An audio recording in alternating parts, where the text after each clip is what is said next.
Buenas tardes, hoy es miércoles 8 de febrero del 2012. Vamos a continuar con las tutorías de Ciencias Naturales del nivel 2 de la segunda evaluación y vamos a continuar con el epígrafe 3 del movimiento, la fuerza, la velocidad y la fuerza correspondiente a la fuerza. Para comenzar este epígrafe tercero vamos a definir algunos conceptos que van a ayudar a comprender los contenidos posteriores. Fuerza es la acción que modifica el estado de un cuerpo. Se representa por F mayúscula. Masa es la cantidad de materia que posee un cuerpo. Se representa por M minúscula y se expresa en kilogramos, kg. Aceleración es la variación de velocidad en un tiempo determinado, por lo tanto, velocidad es espacio partido tiempo, es decir, se mide en metros partido segundo. Si esta variación de velocidad la hago en un tiempo determinado, lo dividiré entre tiempo, por lo tanto en 3 segundos, y quedaría como unidad metros partido segundo al cuadrado, es decir, velocidad entre tiempo, por eso vemos segundos al cuadrado. Se representa por A minúscula y se mide, como he dicho, en metros segundo cuadrado. Peso es la fuerza con la que la Tierra atrae a un cuerpo. No debemos confundir masa y peso. Peso es una fuerza que la Tierra ejerce sobre la masa de un cuerpo y viene determinada por la aceleración de la gravedad, que es 9,8 metros segundo cuadrado. La masa, sin embargo, que hemos dicho, es la cantidad de materia de un cuerpo. El peso se representa por P mayúscula y lo veremos más adelante. El punto 3.2 nos habla de estática. La estática es la rama de la mecánica que estudia el equilibrio de los cuerpos. Se dice que un cuerpo está en equilibrio cuando la suma de todas las fuerzas que actúan sobre él es cero. Es decir, pueden existir distintas fuerzas, pero que actúen en sentido contrario, por lo tanto se anulen o se resten entre sí, y cuando el resultado sea cero, ese cuerpo se dirá que está en equilibrio. Si las fuerzas no se anulan, el cuerpo se moverá en la dirección y sentido de la fuerza resultante. Más adelante veremos que fuerza es igual a masa por aceleración. Al ser una multiplicación de m por a, masa por aceleración, si la aceleración es cero, la fuerza se anula. De manera que un cuerpo está en equilibrio, es decir, cuando la suma de todas las fuerzas es cero, si el cuerpo permanece en reposo, evidentemente si permanece en reposo no tiene velocidad y por tanto tampoco tiene aceleración, o si se mueve con un movimiento rectilíneo uniforme, es decir, velocidad constante pero carece de aceleración. Veremos ahora el concepto de fuerza y sus unidades de medida. Vamos a definir fuerza como toda aquella acción que produce cambios en el movimiento de un cuerpo. Es una magnitud vectorial, por tanto, además de su módulo o valor numérico, es necesario conocer su dirección, sentido y punto de aplicación. Las unidades de fuerza vienen dadas por la expresión F igual a m por a, siendo F fuerza, m masa y a aceleración. Las unidades varían según los diferentes sistemas. El que generalmente se emplea es el sistema internacional de unidades, en el cual la unidad de la fuerza es el newton, que se expresa con n mayúscula, que es igual a kilogramos por metro partido segundo cuadrado. Kilogramos correspondería a la masa, metros partido segundo cuadrado a la aceleración. Un newton es la fuerza aplicada sobre un cuerpo de masa 1 kilogramo para que adquiera una aceleración de 1 metro partido segundo cuadrado. En el sistema cegesimal, la unidad es la dina. En este caso, en lugar de hablar de kilogramos, serán gramos, y en lugar de metros, serán centímetros. En el sistema técnico, la unidad es el kilopondio, también llamado kilogramo fuerza. El kilopondio Kp es la fuerza que a una masa de 1 kilogramo le comunica una aceleración de 9,8 metros segundo cuadrado. Un kilopondio, por lo tanto, es igual a 9,8 newton. Veremos ahora la medición de las fuerzas. La medición de las fuerzas se basa en la ley de Hooke, que dice: el alargamiento producido en un muelle y la fuerza que lo origina son directamente proporcionales, donde, si vemos la siguiente expresión, F igual a K por X, donde F es la fuerza que actúa sobre el muelle, X el alargamiento producido y K una constante característica del muelle. De esta manera se pueden medir las fuerzas con un aparato llamado dinamómetro, tal y como se aprecia en la figura inferior. Aquí tenemos un dinamómetro digital y en este dibujo pues sería uno menos sofisticado. Si aplicamos aquí una fuerza, que puede ser el peso, o si aplicamos aquí una fuerza, el dinamómetro medirá esta fuerza. Composición de las fuerzas. Normalmente sobre un cuerpo actúan varias fuerzas a la vez, a cada una de las cuales se llama componente del sistema de fuerzas. La resultante del sistema de fuerzas, que vamos a denominar R, es una fuerza que produce el mismo efecto sobre el cuerpo que el causado por todas las fuerzas que actúan sobre él. Es decir, las distintas componentes o distintas fuerzas se van a sumar o restar, dando como resultado una fuerza general que actúa sobre el cuerpo. Esta la vamos a denominar resultante. Se pueden dar varios casos, como vamos a ver a continuación. El primer caso, vamos a hablar de fuerzas que actúan en la misma dirección y sentido, es decir, comparten dirección y también sentido.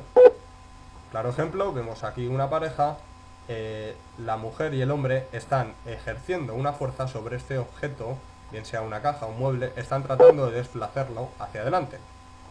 Por lo tanto, como podéis ver en la figura de la página 54 de vuestros apuntes, o lo que es lo mismo, lo podéis ver aquí, la fuerza de la mujer o del hombre se sumará a la fuerza del otro individuo, si en el primer caso era la mujer, en este caso será el hombre, teniendo una fuerza resultante total. Esta fuerza resultante va a ser la suma de ellas. La resultante tiene la misma dirección, los dos están empujando, y el mismo sentido, puesto que están empujando hacia adelante. Su módulo va a ser F1 más F sub 2. Esa será la fuerza resultante. En el segundo caso hablaremos de fuerzas que actúan en la misma dirección, pero que tienen sentido contrario. Como podemos ver en esta figura, los dos hombres que tiran de las cuerdas tienen una misma dirección, pero sin embargo están aplicando la fuerza sobre la cuerda en sentido contrario. En este caso, este individuo ejerce la fuerza hacia la izquierda y este individuo ejerce la fuerza hacia la derecha. La resultante tiene la misma dirección que las componentes, puesto que la dirección de los dos individuos en este ejemplo es la misma, y el sentido de la mayor, es decir, sentido de quien tire con mayor fuerza. Este ejemplo no lo vamos a tener en cuenta simplemente para hallar la fuerza resultante, puesto que el módulo de ambas sería igual. Su módulo viene dado por la resta de ambas fuerzas. Mientras que en este ejemplo hablábamos de F sub 1 más F sub 2, aquí, al tener sentidos contrarios, será F sub 1 menos F sub 2. El sentido obviamente lo determinará la fuerza mayor. Veremos ahora un tercer caso, que serán fuerzas que actúan en distinta dirección. En el primer caso las fuerzas actuaban en la misma dirección y el mismo sentido, con lo cual se sumaban ambas. En el segundo caso se restaban, pues compartían dirección pero tenían sentido distinto, y en este tercer caso van a tener direcciones distintas. En este caso la resultante de las fuerzas toma la dirección de la diagonal del paralelogramo formado. Es decir, nos vamos a fijar en esta figura de aquí, tengo una fuerza determinada por este vector V y otra determinada por el vector U. Forman un paralelogramo entre las dos y la diagonal de este será la resultante de ambas fuerzas. Los ejemplos anteriores serían para el apartado A, es decir, fuerzas con la misma dirección y mismo sentido, y fuerzas con la misma dirección pero sentidos opuestos. En caso de que las resultantes, en este apartado C, es decir, fuerzas que actúan en distinta dirección, en caso de que las resultantes sean perpendiculares, forman un ángulo recto. Al formar un ángulo recto, hay triángulos rectángulos. Por lo tanto, el módulo de la resultante se obtiene por el teorema de Pitágoras, es decir, R es igual a la raíz cuadrada de f sub 1 al cuadrado más f sub 2 al cuadrado. Por ello de hipotenusa al cuadrado es igual a cateto al cuadrado más cateto al cuadrado. Si no son perpendiculares, cada fuerza se descompondrá en su componente vertical y su componente horizontal. Es decir, vamos a ver esta figura. Esta figura tendría, esta fuerza A tendría un componente horizontal, que sería el valor de A por el coseno del ángulo, y un componente vertical que sería el valor de A por el seno del ángulo. Donde siempre la componente vertical viene dada como F, valor que sea, por el seno de alfa, y la componente horizontal es F coseno de alfa. Si nos fijamos en el ejemplo que aparece en la página 55 de vuestros apuntes, se descompone la fuerza de valor 6 en su componente vertical, por lo tanto 6 por seno de 30, queda como resultado 3, y su componente horizontal, 6 coseno de 30, cuyo resultado es 5,2. Ahora tenemos dos fuerzas horizontales, de igual dirección pero sentido contrario. Es decir, la primera fuerza, teníamos dos fuerzas, una de valor 6 y otra de valor 4, pues teniendo en cuenta la de valor 4 y la fuerza, la componente horizontal de la fuerza de valor 6, en este caso, al hallar 6 coseno de 30 nos da 5,2. Hallamos entonces la resultante, restamos a 5,2, que es la mayor, 4. 5,2 menos 4 nos dará un valor de 1,2. Ese sería el valor de la fuerza resultante horizontal. Nos quedan entonces dos componentes perpendiculares entre sí. Un valor 3 vertical y un valor de 1,2 que acabamos de hallar, que sería horizontal. Por lo tanto, por Pitágoras hallaremos la resultante final, aplicando esta expresión. R es igual a raíz cuadrada de f sub 1 al cuadrado más f sub 2 al cuadrado.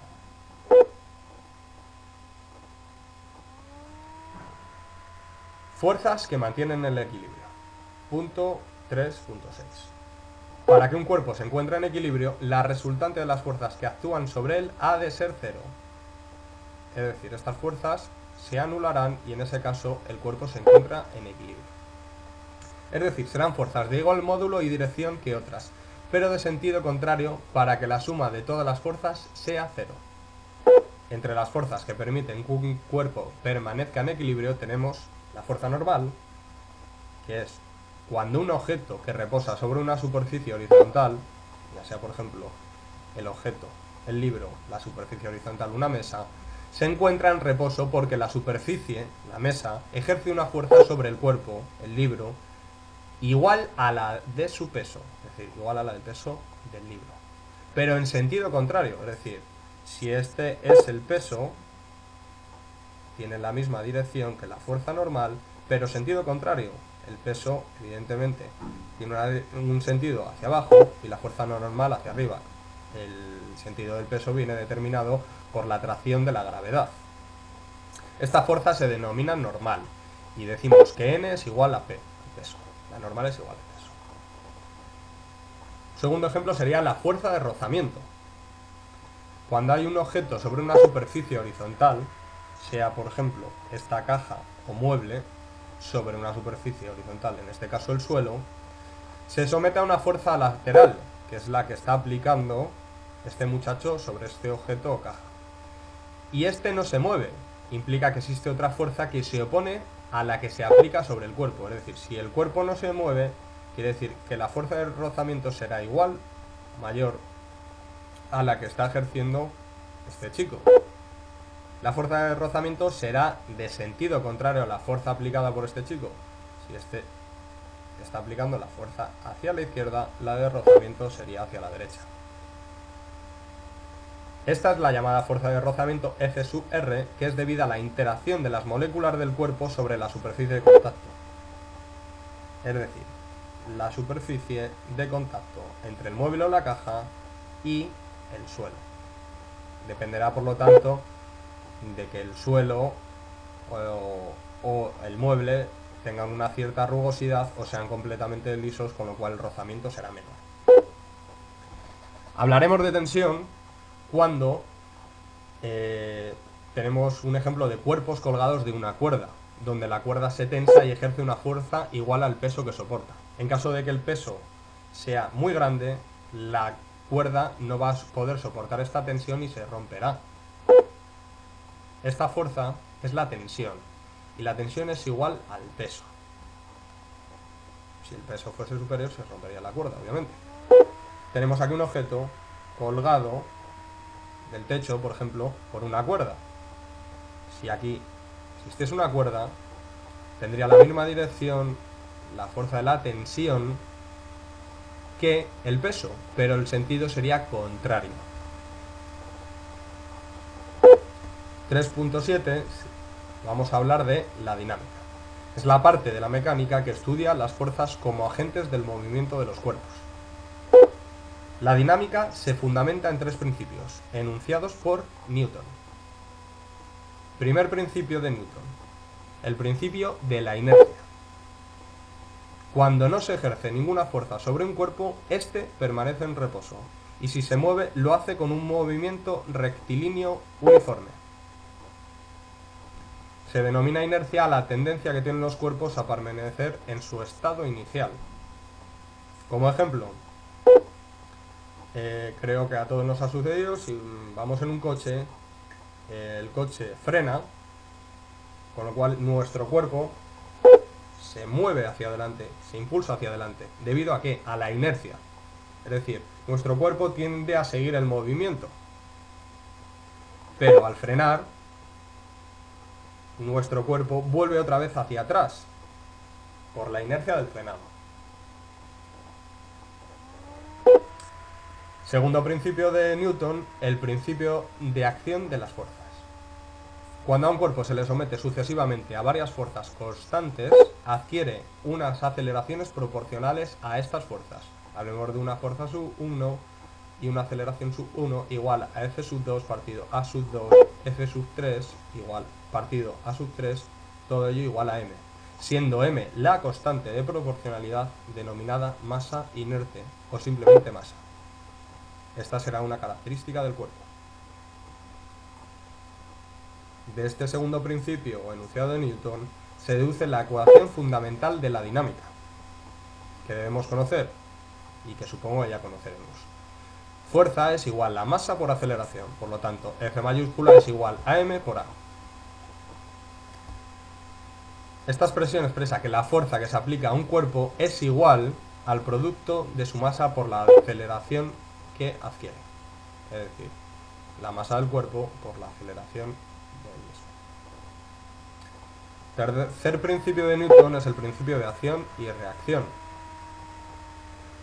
Cuando un cuerpo A ejerce sobre otro B una fuerza, acción, el segundo ejerce sobre el primero otra fuerza igual y opuesta, reacción. Ejemplo, un cazador dispara con su escopeta, al salir el proyectil hay una fuerza en este sentido, pero existe un retroceso de la escopeta que el cuerpo del cazador debe amortiguar para que el disparo no se desvíe en exceso. Es decir, acción, disparo, reacción, retroceso de la escopeta. Otro ejemplo, si mi mano golpea sobre la pared, si golpeo con una fuerza débil, la respuesta de la pared será igual de débil. Sin embargo, si golpeo fuertemente contra la pared, la pared va a ejercer una fuerza sobre mi mano, que va a valer exactamente lo mismo y va a tener un sentido contrario. Si yo golpeo fuerte, me haré más daño que si doy un golpeo flojo. Por lo tanto, este es el principio de acción-reacción. Una fuerza ejerce sobre B otra fuerza, y esta tendrá, o sea, si una fuerza se ejerce desde un cuerpo A hacia otro B, este cuerpo B ejerce la misma fuerza sobre el primero.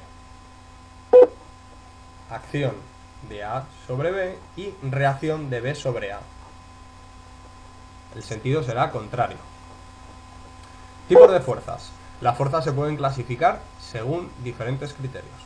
Si tenemos en cuenta el tiempo que dura su acción, distinguiremos fuerzas instantáneas, actúan durante un tiempo tan corto que resultan inapreciables. Producen entonces un movimiento rectilíneo uniforme.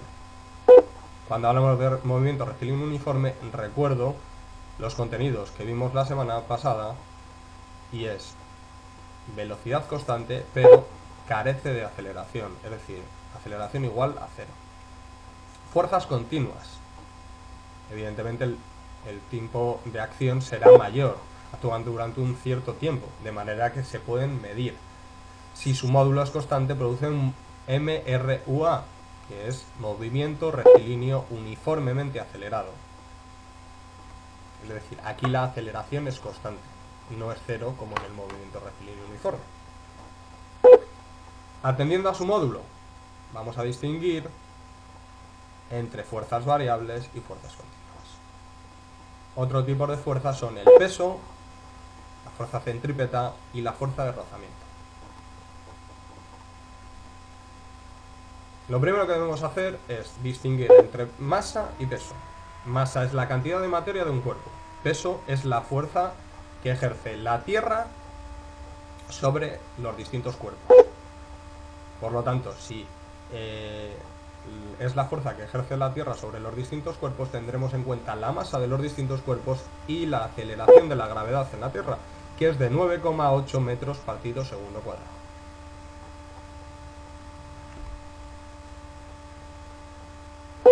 Es decir, es la fuerza de atracción de los cuerpos debido a la aceleración de la gravedad.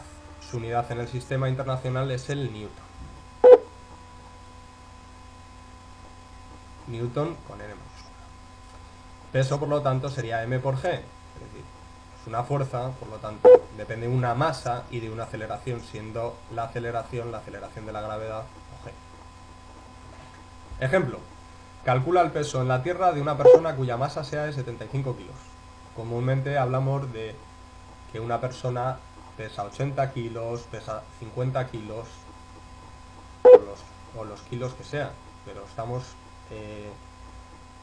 hablando erróneamente. Diremos que tiene una masa de 80 kilos o una masa de 50 kilos. Si hablamos de peso, hablamos de la fuerza que ejercen esos kilos debido a la atracción gravitatoria. Por lo tanto, si nos dicen calcula el peso en la Tierra de una persona cuya masa sea de 75 kilos, no podemos decir que el peso es 75 kilos. Tendremos que calcularlo al tratarse de una fuerza teniendo en cuenta esta masa, que son 75 kilos, y teniendo en cuenta la gravedad, que es 9,8 metros segundo cuadrado, es decir, una aceleración.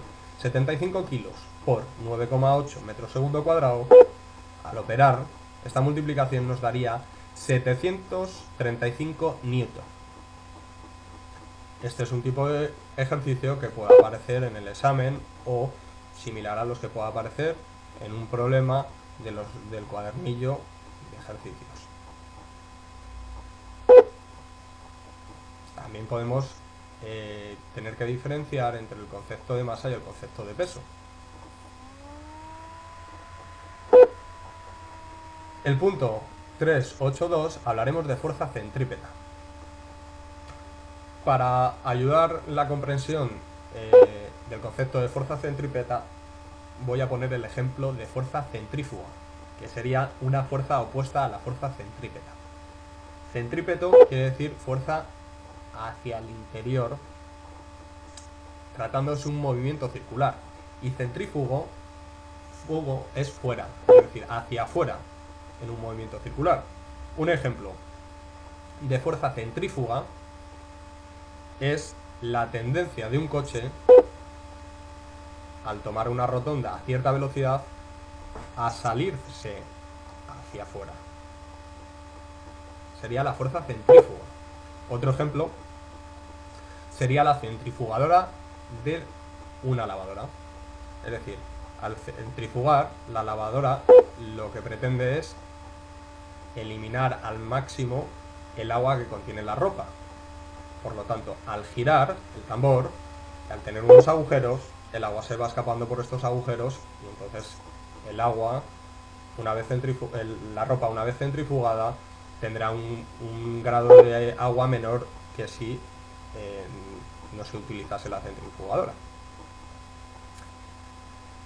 Su dirección, la dirección de la fuerza centrífuga es la de la circunferencia, pero el sentido es hacia adentro de la circunferencia. Evidentemente en la centrífuga sería hacia afuera. Bueno, por lo tanto, sabiendo esto, vamos a decir que la fuerza centrípeta es la que origina la aceleración normal de un móvil, de un cuerpo móvil, en un movimiento circular. Su dirección va a ser la de la circunferencia y el sentido va a ser hacia el centro de la circunferencia. Se representa por F sub c y viene dada por la expresión F sub c igual a masa por A, en este caso aceleración normal, o m por v al cuadrado partido r, siendo r el radio de la circunferencia.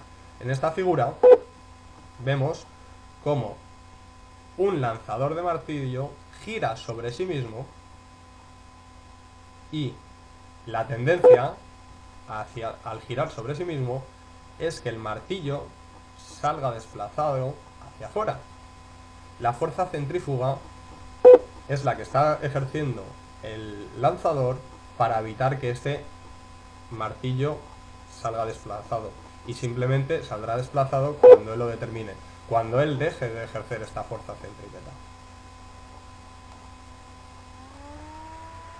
Fuerza de rozamiento. Bueno, hemos visto antes un claro ejemplo, que sería la fuerza contraria a la que estaba aplicando el muchacho para intentar mover o desplazar la caja o el mueble. Otro claro ejemplo será la fuerza de rozamiento que ejerce dos superficies, el contacto de superficies, es decir, las ruedas de un coche con el suelo, la carretera, la autopista o una autovía. Es la fuerza que actúa sobre un cuerpo puesto en contacto con una superficie. Su sentido siempre es aquel que se oponga al movimiento. Si el movimiento va en este sentido, la fuerza irá en sentido contrario e irá a ras del suelo. Es decir, en el lugar exacto donde se ponen en contacto las dos superficies, la de la rueda con el suelo. Es independiente el área de contacto, pero sí depende de la naturaleza de la superficie. Es decir, no será lo mismo una superficie lisa y pulimentada que una superficie rugosa. Un claro ejemplo, para favorecer que cuando se lanzan los bolos la bola gire sobre sí misma, y para que el rozamiento sea mínimo, la superficie es pulimentada y muy lisa. Si no, pues el desplazamiento de la bola sería menor. Además es directamente proporcional a la normal. Por eso decimos que F sub r, o fuerza de rozamiento, es n normal por mu, donde n es la normal y mu es el coeficiente de rozamiento que depende de la naturaleza y de la superficie de contacto. Se pueden dar dos casos: que la fuerza sea menor o igual que la fuerza de rozamiento. Es decir, en este caso el cuerpo permanecerá en reposo. Evidentemente, si la fuerza de rozamiento es mayor que la que se está ejerciendo sobre un determinado cuerpo, el cuerpo no se va a poder mover. Es decir, es como si la superficie en contacto de la base del objeto y el suelo tuviese una adherencia, un rozamiento tal que impide su movimiento. Caso contrario, será que la fuerza aplicada sea mayor a la fuerza de rozamiento. En este caso, el cuerpo se moverá con un movimiento rectilíneo uniformemente acelerado, con una aceleración dada por la expresión sumatorio de F es igual a m por a. Sumatorio de F, es decir, es la suma de todas las fuerzas. Con esto concluyo los contenidos correspondientes a este miércoles. Nos veremos el miércoles que viene y veremos los siguientes contenidos. Comenzaremos el bloque temático 5, la actividad humana y el medio ambiente, con el tema 1, recursos, contaminación y residuos. Consta de 4 epígrafes. El miércoles que viene veremos los epígrafes 1 y 2, es decir, los recursos naturales y los recursos hídricos. Y dejaremos para el miércoles 22 de febrero la contaminación del aire, su vigilancia, y los residuos y su gestión, es decir, los epígrafes 3 y 4. Bueno, con esto me despido y nos vemos el miércoles que viene.